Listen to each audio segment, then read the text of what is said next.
ကဲအားလုံးပဲမင်္ဂလာပါဒီကျင်ကြရဲ့လားဒီနို့လေးကိုတီးကြမယ်ပထမဘာမှာ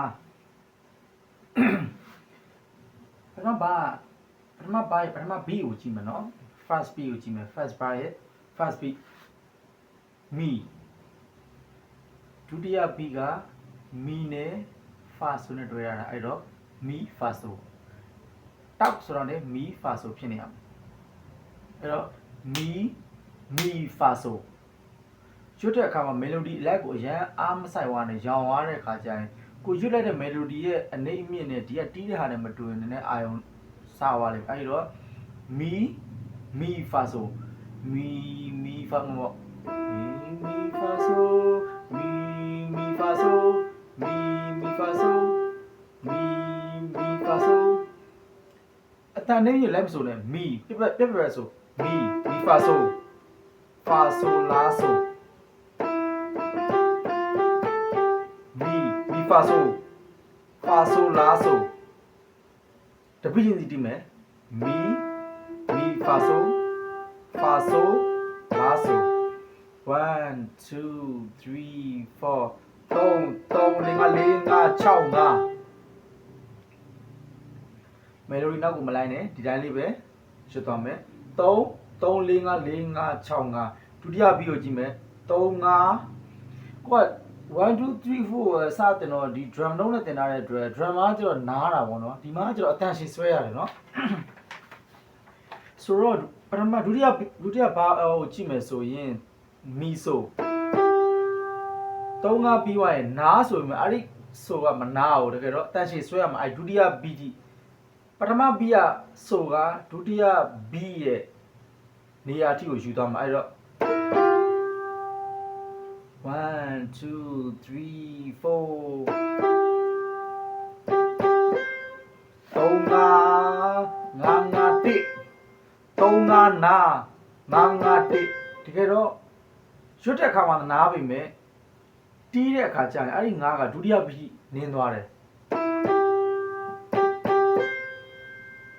တတိယ B ကိုကြည့်မယ်5 3 5 5 3 4 5 6 1အဲ့တော့5 3 5 5 3 4 5 6 1အဲ့လိုမြင်တဲ့အခါကျရင်ရပြီဆိုပြီးတော့အမြန်တီးကျင်တယ်အဲ့ဒီမှာ 16 note နဲ့8 note တွေတွဲလာတာပါတဲ့အခါကျရင်အမြန်တီးကျင်တဲ့စိတ်တွေဖြစ်လာတယ်ဒါပေမဲ့အနေတီးပြီးမှန်သွားမှအမြန်တီးမယ်အရင်ဆုံးရွတ်တတ်ရမယ်အနေတီးတတ်ရမယ်နောက်ပြီးကျမှအမြန်တီးတတ်ရမယ်ဒီတော့5 3 5 5 3 4 5 6 1 5 3 5 5 3 4 5 6 1 5 3 5 5 3 4 5 6 1ဟုတ်ပြီ၄ပါးမြောက်ကိုကြည့်မယ်3 5 5 6 5 5ခွန်5 5နဲ့ခွန်5နဲ့တွေ့ရလို့5ခွန်5အဲ့တော့ mi so so la so so ti so mi so so la so so ti so 3 5 5 6 5 5ခွန်5နောက်တစ်ပြုတ်သွားမယ်4 5 5 5 5 5နောက်ဆုံးပြီ5 3 5ခွန်5 6 1ဒါလေးပဲမထုံလုံးဖွဲ့ပဲနဲ့စီဝမပါပဲနဲ့တို့တွေတွားနိုင်လားဆိုတာကိုသိကျင်လို့ဆိုတာရဲ့လေ့ကျင့်စေချင်တာရဲ့စခေါ်လက်တမို့တိုင်းကိုယ်စိတ်ထဲမှာကိုယ့်ဘက်ကိုမထုံလုံးနဲ့ခေါ်ပါ1 2 3 4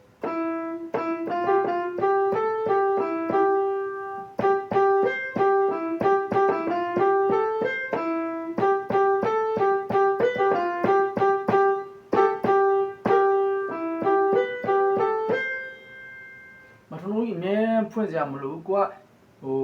ဒီစီဝါကိုမထုံလုံးနဲ့ညီအောင်တီးတက်သွားပြီဆိုရင်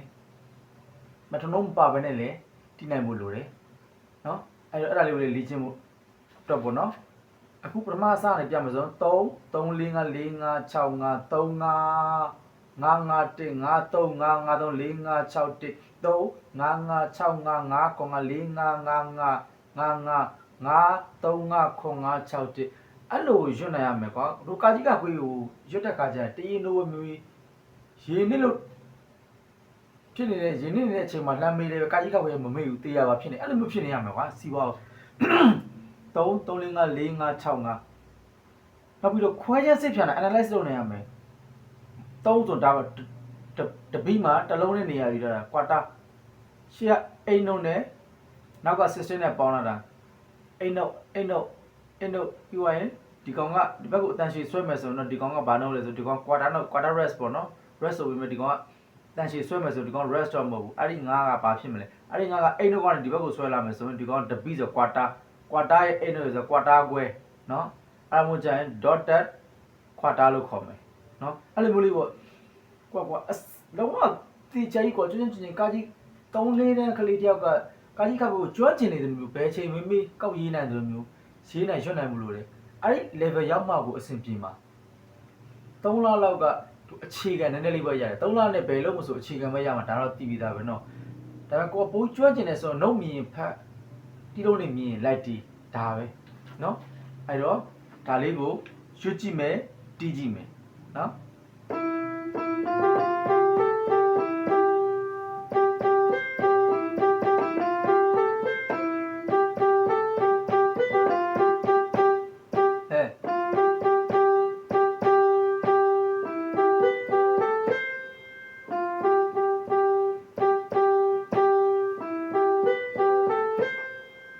ဟုတ်ပြီနော်အဲ့ဒါလေးကိုလေ့ကျင့်ကြပါဗီဒီယိုလေးတင်ပေးလိုက်ပါတယ်